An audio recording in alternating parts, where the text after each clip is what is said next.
په غزني، ارزګان، پکتیکا، کندوز او تخار ولایتونو کې په 14 مجرمینو او متهمینو باندې د تعزیري سزا حکم تطبیق شو. د بلخ ولایت محاکمو په 2 اونیو کې 1570 دوسیو ته پر رسېدنه سربیره 222 وثیقې هم اجرا کړي دي. د زابل او کاپیسا ولایتونو محاکمو په 2 اونیو کې 280 دوسیو ته پر رسېدنه سربیره 240 وثیقې هم اجرا کړي دي.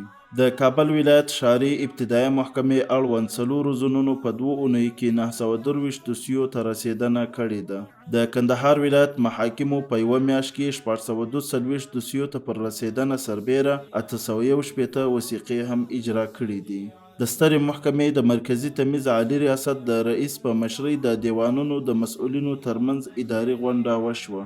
د کابل، زابل او فاریاب ولایتونو د حقوقو ادارو په یوه میاشت کې 5209 دوسیو او عرضپاڼو ته رسېدنه کړې ده. د سترې محکمې د جزا دیوان عمومي رئیس غزني ولایت ته د سفر پر مهال د 3 جزایي دوسیو په اړه وروستۍ څېړنې بشپړې کړې.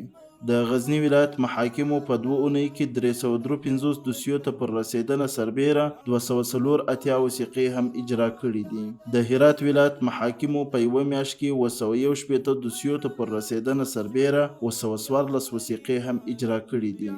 د کندوز ولایت محاکمو په یوه میاشت کې 901 دوسیو ته پر رسېدنه سربیره 644 وثیقې هم اجرا کړي دي. د فراه ولایت محاکمو په یوه میاشت کې 290 دوسیو ته پر رسېدنه سربیره 180 وثیقې هم اجرا کړي دي. د کابل ولایت د نشهیي توکو او مسکراتو څخه د مخنیوي ابتدایي او اختصاصي محاکمو په یوه میاشت کې 215 دوسیو ته رسېدنه کړې ده. د سترې محکمې د ظرفیت لوړونې او اجراءاتو ارزونې ریاست لخوا د کابل ولایت د مرافعه محکمې د وثایقو او اسنادو د ثبت 6 امریتونو کارکوونکو ته 2 4 ورځني سیمینارونه وړاندې شول.